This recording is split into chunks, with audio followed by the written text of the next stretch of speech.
This is ABC 7 News at 6. Good evening and thank you for joining us. I'm Doug Banks. Beth Jones is off tonight. First tonight, authorities in Washington County are searching for a man who went missing this morning. According to the Washington County Sheriff's Office, 76-year-old Dennis Beckwith was last seen at around 9 this morning after he left his Dixie Road home in Trescott for his morning walk. Authorities say he was last seen wearing jeans, a blue sweatshirt, and a blue baseball hat. Those who know his whereabouts are asked to contact 911 or the Washington County Regional Communications Center at 255-8308, and that information can be found on our website, foxbangor.com. Next, police are warning shoppers and store owners to keep an eye out for counterfeit money, with Bangor area stores reporting an uptick in the use over the past couple years. Our Alex Schley tells us how one local business is deterring the use. Some Bangor business owners say counterfeit money has become a growing problem. We came across one 20 minutes ago. At Price's Corner Store, employees have started displaying the fake bills they've collected. It was more like a warning, you know, like to people coming in, hey, this is around, and then also, please don't pass it here.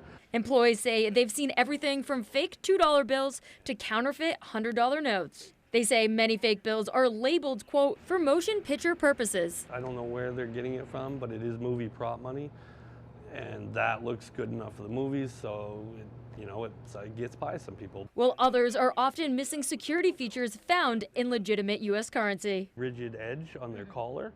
An individual who asked not to be identified, but who's familiar with the use of counterfeit money, told ABC 7 and Fox 22 most of the fake currency is purchased online. Police say the issue doesn't just impact businesses. Customers also need to pay close attention to the cash they receive back in everyday transactions. People that don't know that they're in possession of it, and we deal with that accordingly depending on what the facts and circumstances are. You try not to blame the person, because sometimes it's not their fault, but it is our job to take it, make sure it doesn't get passed back around. Officials say if you come into possession of counterfeit money, don't try to spend it.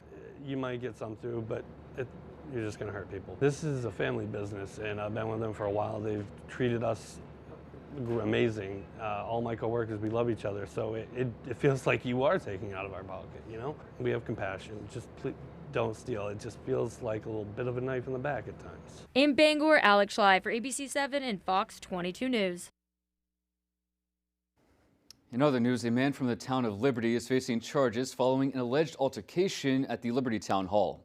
According to the Department of Public Safety, state police were called to the town hall at around 7:50 Tuesday night after hearing someone had been assaulted. As a result of the investigation, 50-year-old Roland Singer was accused of assaulting one of the select board members. The board member was treated at the scene for minor injuries. Singer is now facing 2 counts of assault and 1 charge of criminal mischief. Authorities have not released further information about the alleged incident. 2 juveniles have been arrested in connection with a shooting in Lewiston yesterday that sent a 14-year-old to the hospital. According to the Lewiston Police Department, a 13-year-old was arrested today and charged with elevated aggravated assault. A 15-year-old was also arrested today and charged with carrying a concealed weapon. Both are currently being detained at Long Creek Youth Developmental Center in South Portland. A total of 3 handguns were recovered, and 2 of which were stolen, according to police. The shooting yesterday afternoon happened on Avon Street in Lewiston. According to Lewiston police, when authorities arrived on scene, they found a 14-year-old suffering from a gunshot wound to the leg. He was then transported to Central Maine Medical Center, where he remains in stable condition. Authorities say the investigation remains ongoing and additional charges may be forthcoming. In other news, it's the time of the year when political ads are all over the place for or against candidates, and they're being seen everywhere. But how effective are they for the candidates themselves? According to UMaine professor and political expert Mark Brewer, while TV advertising is expensive, it does provide candidates an opportunity to get their message out to a large audience. He also says targeted ads online, based on their research, has increased over the years. You have to be careful in a ranked choice setting, more careful than you would be in a normal, single member or plurality winner type of model. He also says broadcast television ads is still a direct way to meet the largest number and broadest variety of voters. Meanwhile, the National Republican Congressional Committee has released what's called an internal battleground polling for Maine's 2nd Congressional District. They say it offers an early snapshot ahead of the general election. According to the NRCC, former Governor Paul LePage currently has a 10-point lead against Democrat candidates Joe Baldacci and Matt Dunlap. The GOP leads the generic ballot 48% to 41%, and the Democrat Party has a negative 31% net favorability. The NRCC says they surveyed likely general election voters in Maine's 2nd Congressional District. They say this is the first time they've publicly released this data during this election cycle. In other news, the Maine Department of Transportation will be closing the Taconic Bridge in Waterville later this month.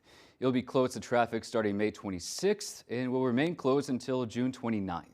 The DOT will be working on the bridge replacement project. Detours will be set up to help pedestrians and vehicles get where they need to go. In other news, staying in transportation, Waldo Community Action Partnership and Motive Care are collaborating to give better access to Maine Care members seeking non-emergency transportation in Region 5. Region 5 covers Waldo, Knox, Lincoln, and Saginaw counties, as well as the cities of Brunswick and Harpswell in Cumberland County.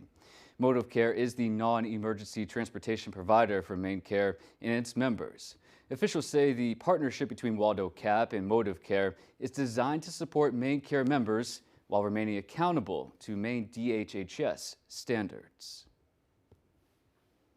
All right, folks, let's hit pause and turn things over to Chase Ropanak, who's in now. The first look at our forecast. Chase? Thank you, Doug. Our first weather today is brought to you by Quality Automotive and Brewer. Experience a quality automotive difference, reliable service, and expert care that you can depend on. Call us to schedule your next appointment at 922-2043.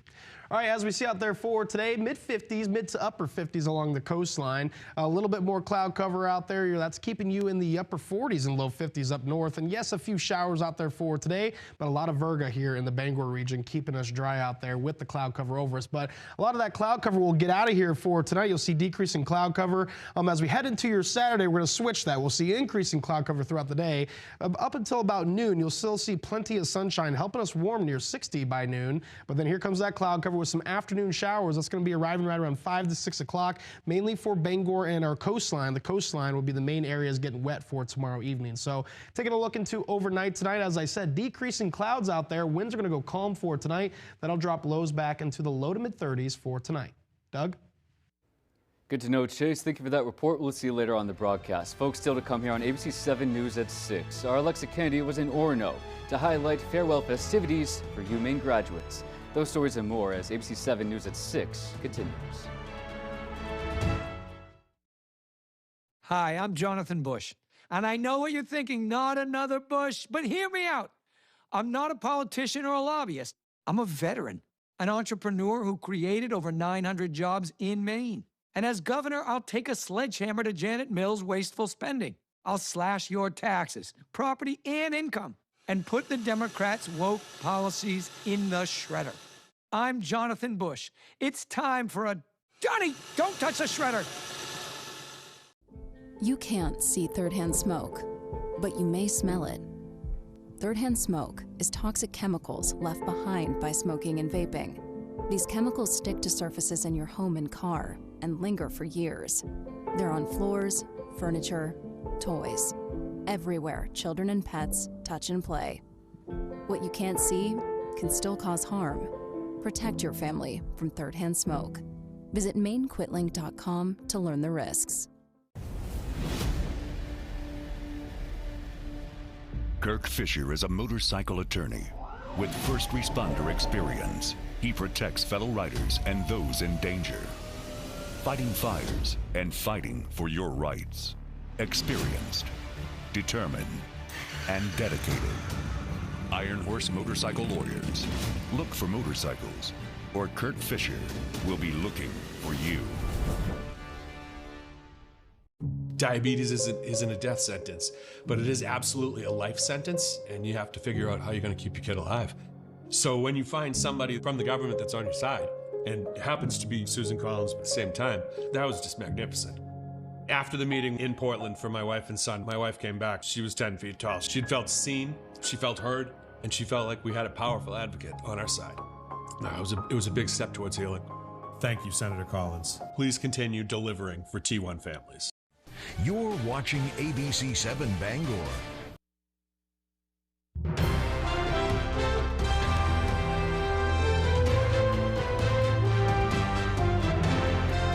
Welcome back and thank you for staying with us. We turn our attention now overseas. The ceasefire between the U.S. and Iran faces new challenges today after what appears to be a series of drones that Iran lobbied over the past 24 hours. Secretary of State Marco Rubio is saying the administration expects a response from the Iranian regime today to the latest U.S. offer on the table. ABC's Cristian Cordero reports. For the third time since the naval blockade, U.S. forces disabled Iranian-flagged ships it says were trying to enter an Iranian port. This video shows smoke billowing from both of the ships U.S. Central Command says it targeted today. Iran has not formally responded to the U.S.'s offer to get traffic moving through the Strait of Hormuz, but says it's working with Pakistani mediators. Secretary of State Marco Rubio said this morning he expects Iran will issue its response today. The world has to start asking itself, what is it willing to do if Iran tries to normalize a control of an international waterway? I think that's unacceptable. The framework deal would end the U.S. naval blockade in the strait and would require Iran to lift some of its restrictions there, including tolls and sea mines. It would last 30 days, according to officials familiar with the matter. But a new round of strikes in the past 24 hours have cast uncertainty on the status of negotiations. The UAE says its air defense systems engaged with Iranian strikes today, adding 3 people were injured. It follows strikes in Iran yesterday that the U.S. describes as retaliatory, saying Iran fired first on 3 American Navy destroyers in the strait. Still, President Trump on the phone tells ABC's Rachel Scott Thursday's strikes were, quote, just a love tap, and insists the ceasefire is intact.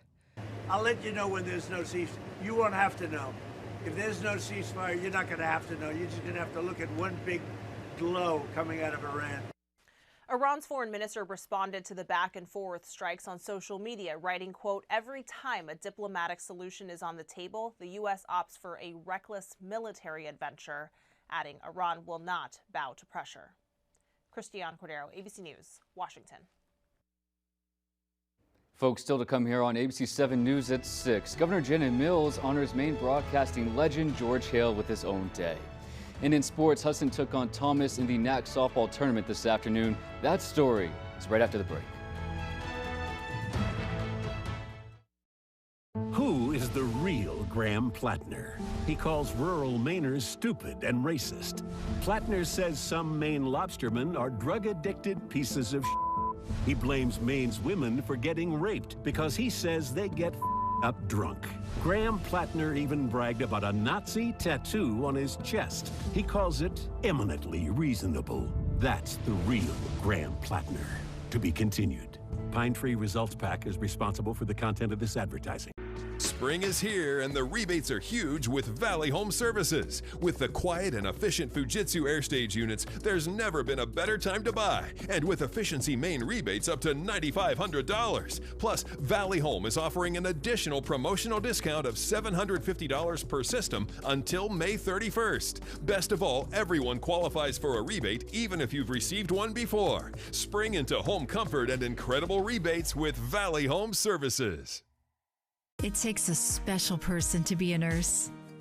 Thank you.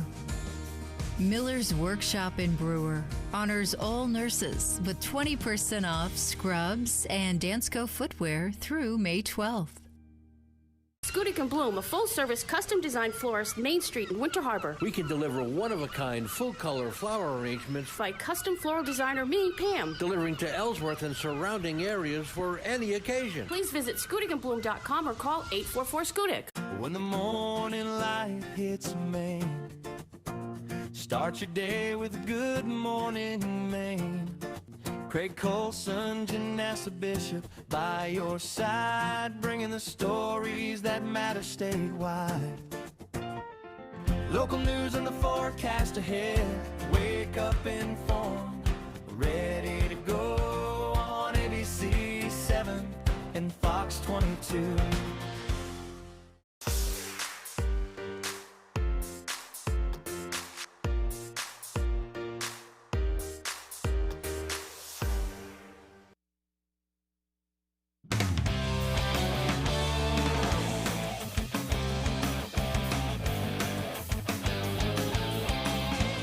Welcome back in, folks. Husson University is hosting the North Atlantic Conference softball playoffs this week. The number 1 seed and nationally ranked Eagles took on number 2 seed Thomas College for a ticket to the NAC title game.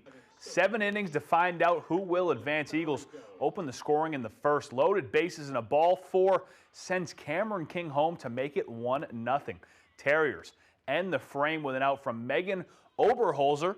And then in the second inning, that's a tough name right here, we got it again. Oberholzer takes the lead for Thomas with a bomb to center field. It's on the way, and it gets out. They take a 2-1 lead. That lead becomes 3-1 when Maddie Morris is going to crush another one for Thomas, and Brooklyn Frederico walks it in. But Husson is going to come storming back here. Morgan Tanier hits one deep to left center that allows for King and Lily Snow to make their way to home plate. And just like that, the Eagles tie the game at 3. Megan Curtis then bunts the ball, and it's going to be thrown out. But a fielding error at third base is going to let Allie Cassavant run it all the way home for the lead. Husson would hold on to that and win 7-3. We'll wrap up Friday with a couple national stories, kicking it to the football field now, where we are in the thick of the offseason, but the news keeps coming as the NFL and the NFL Referees Association have reached a 7-year collective bargaining agreement that will run through the 2032 NFL season. The current deal is scheduled to expire on May 31st. The agreement was approved by the NFLRA Board of Directors and ratified by a vote by the NFLRA membership, and the deal covers a wide range of issues, including economics, performance, and accountability, all with the shared goal of ensuring the outstanding officiating that the game demands. It was a mutual and determined effort, and the outcome is 7 years of certainty for the league and the officials, said NFLRA Executive Director Scott Green. We appreciate Troy Vincent and Larry Ferenzi and their staff for recognizing that working together to find solutions is the best course of action to reach a long-term agreement. NFL also announced today that they will be releasing their full schedule for the upcoming NFL season next Thursday night at 8 p.m. with international games being announced on Wednesday. We head to the basketball court where the NCAA has made a massive move when it comes to next year's March Madness tournament. The men's and women's NCAA basketball tournaments are expanding to 76 teams. The NCAA announced Thursday. It is the first time the men's tournament has expanded since 2011, the first time the women's tournament has expanded since 2022. The expansion from 68 teams to 76 marks the men's tournament's largest increase since it moved to 64 teams in 1985. Went from 64 to 65 in 2001, then added 3 more teams in 2011 from the first 4, with the increase to 76. The first 4 doubleheaders on back-to-back days in Dayton will be replaced by a 12-game opening round. The Tuesday and Wednesday of the men's tournament will feature 12 games played by 24 teams in 2 different cities. There will now be 3 games each day in Dayton and 3 games each day in a city yet to be determined, with sources telling ESPN's Pete Thamel that the second site is expected to be west of the Eastern time zone to help the logistics. On the women's side, the 12-team opening round games will be played on Wednesday and Thursday between Selection Sunday and the beginning of the round of 64 that Friday, and across 12 of the campus sites designated as first and second round hosts. That was a lot of reading. For now, that's all the time we have for sports. Here's your full 5-day forecast.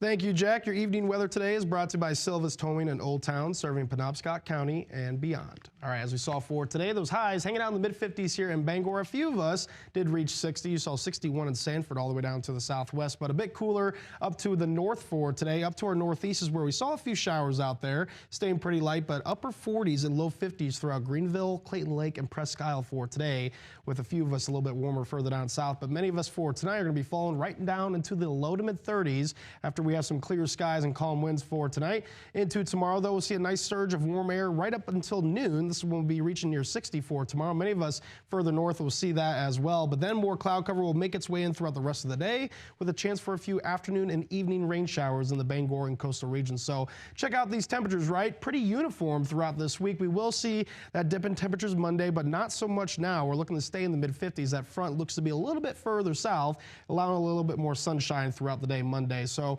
As we get into your Wednesday, looking at mid-60s then, those temperatures may fall slightly into Friday, but still lots of those days are going to be spent in the upper 50s and low 60s, and we'll definitely take that for this time of year. So a little bit of breeze out there for today. Not too bad, though, right around 5 to 15 miles per hour for much of us. You're seeing that here in Bangor. Bar Harbor, right around 12 miles per hour for you, and 13 in Greenville, right? So some breeze out there. It's going to go calm forward tonight, but we will see the winds pick up again with this next low pressure system on the way for your Saturday. So pretty clear skies for tonight, right? But here we are up until about noon is when we'll see plenty of sunshine helping us warm to 60 by noon for tomorrow. Then here comes the cloud cover, and you're going to see those showers really making their way towards the coastline as early as 4 o'clock, reaching into the Bangor area right around 5 to 6 o'clock. And this will kind of ride the coastline throughout the night. So you could get away with a few showers here in Bangor and further north, of course. But as we head into your Sunday, we'll do this all over again, and we could see a few thunderstorms out of this for Sunday afternoon. Still a lot of cloud cover to overcome with that. So could just, turn out to be some rain showers, but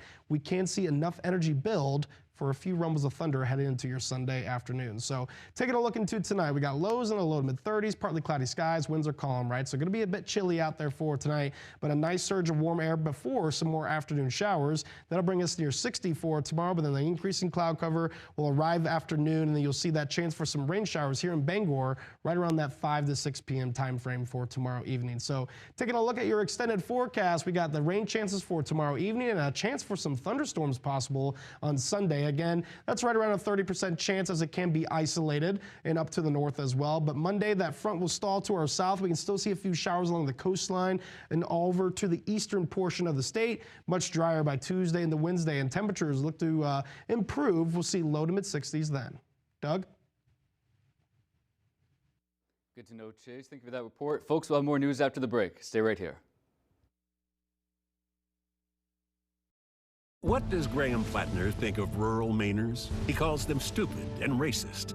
And Plattner called some Maine lobstermen drug-addicted pieces of shit. That's the real Graham Plattner. Pine Tree Results Pack is responsible for the content of this advertising. Don't know what I'm doing. What's a manometer? Man-eater. Manometer. Let's do this.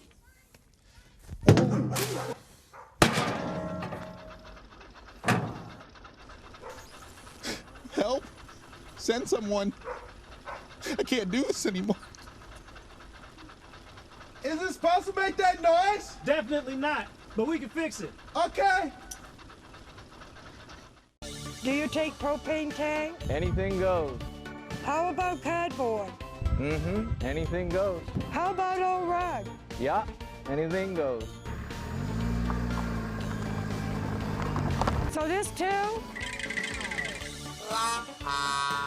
Furniture removal, basements, garages, attics, hoarder houses. It doesn't matter here at Anything Goes Junk Removal. Anything goes. Well, almost anything. Jado Highlands Golf Course, nestled in the woods of Lincoln, just a short drive from Bangor or Holton. Designed for players of all abilities, Jado features everything a golfer desires. 18 fully irrigated holes, driving range, practice green, and a golf shop with instruction available. Jado maintains quality course conditions while proudly displaying some of the most scenic views in Maine. Challenge yourself to a round of golf surrounded by the beauty of Maine at Jado Highlands Golf Course. Graham Plattner blames Maine's women for getting raped because he says they get up drunk. And Plattner bragged about having a Nazi tattoo on his chest. That's the real Graham Plattner. Pine Tree Results Pack is responsible for the content of this advertising.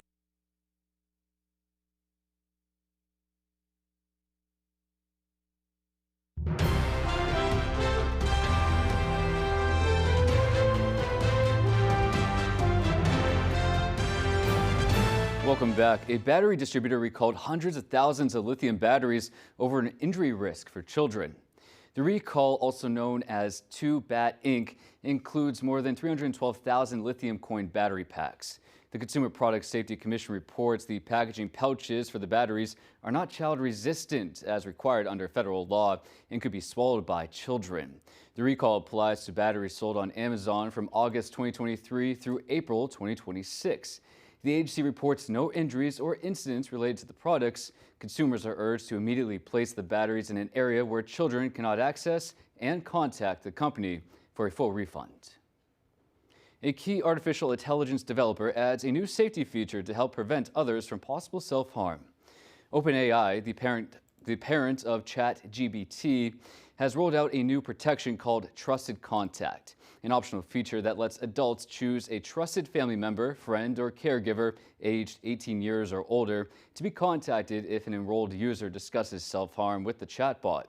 Once selected, the trusted source will receive an invitation explaining their role, and they must accept within 1 week to activate the feature. OpenAI says the new option helps build on alert possibilities when signs of acute stress appear. The service doesn't replace professional care or crisis services already being recommended to users. In the event of a potential crisis, the trusted source will be notified by email, text, or an in-app notification to, quote, check in with the user. Details or transcripts of the user chats aren't released to the trusted sources. In other news, hard work and dedication came to fruition today for Eastern Maine Community College graduates. School officials say 507 students officially graduated from the community college today in a ceremony held at the Cross Insurance Center. The school's new president, Dr. Julius Edwards, delivered his first commencement address and spoke with us about how proud he is of his students. For individuals who've taken 1 to sometimes 8 years to reach their academic achievement and to have their family and friends around them just congratulating, celebrating their accomplishments, it's the best energy you can have. It's the best day of the year for me. So. Edwards took over as EMCC's new president on April 1st. From one school to another, UMaine held a festive send-off for its soon-to-be alumni, celebrating the end of the 2026 academic year. Alexa Kennedy has a story.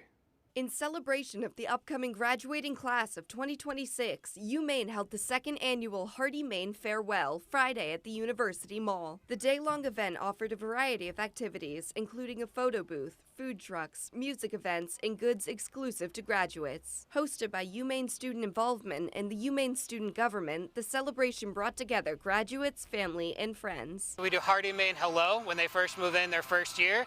So Hardy Maine Farewell is a way to say, like, here's the bookend of your time. Let us send you off in a great way.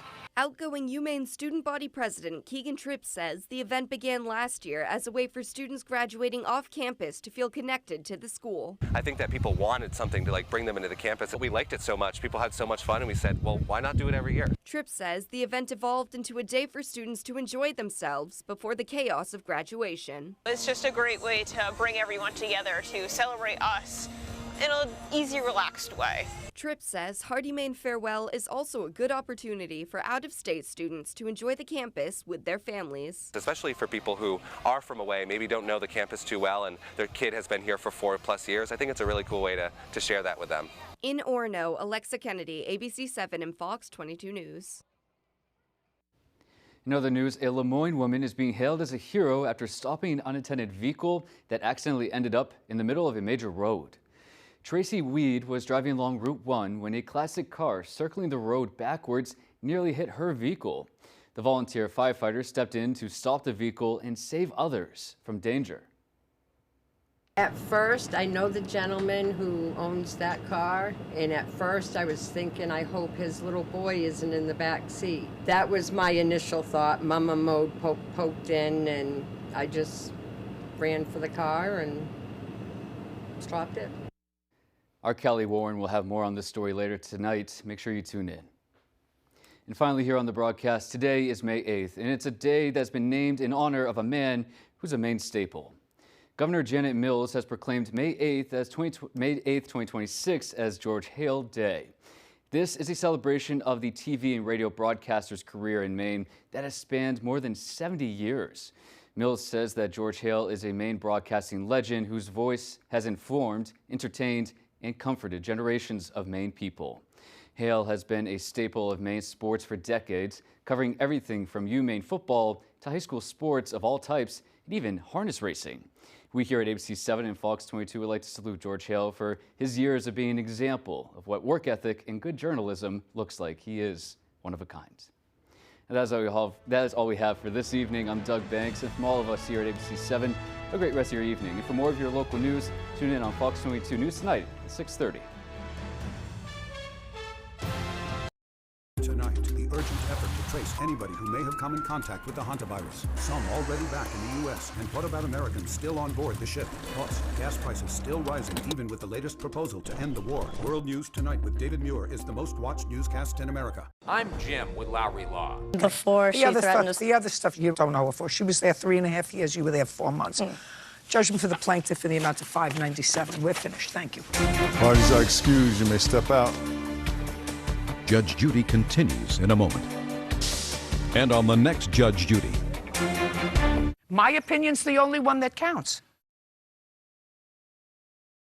Well, I'm happy that I'm gonna the DWP thing, but also like she wouldn't move into an apartment if it was dirty. Problems just not coming through, getting past roommate stuff out, dealing with cleaning floors and footprints on the ceiling, however they got there. And I had other people lined up for it, but I tried to help her out as a friend. We have mutual friends, and I was looking to move back from Vegas while I was looking for a job and finding a permanent place. And like she just did that to me, like. But I mean, at least I'm getting something out of it. The first month I moved in, that first week, I was charged $925 for the whole week I was there. I overcharged by $100, yeah, but other people could have had it too. Instead of just mathematically dividing it. But I wanted to help her out because I thought she was my friend, and that didn't work out. It's stupid. Subleasing in general. Bad idea. No, I'm all on my own now.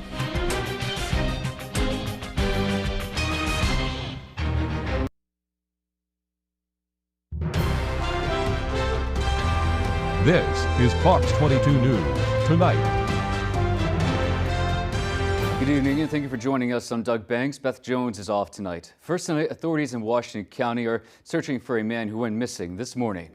According to the Washington County Sheriff's Office, 76-year-old Dennis Beckwith was last seen at around 9 this morning after he left his Dixie Road home in Trescott for his morning walk. Authorities say he was last seen wearing jeans, a blue sweatshirt, and a blue baseball hat.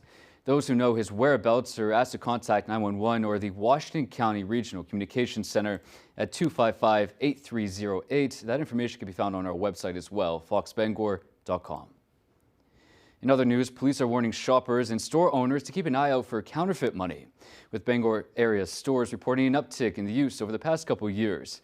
Alex Schley tells us how one local business is deterring the use.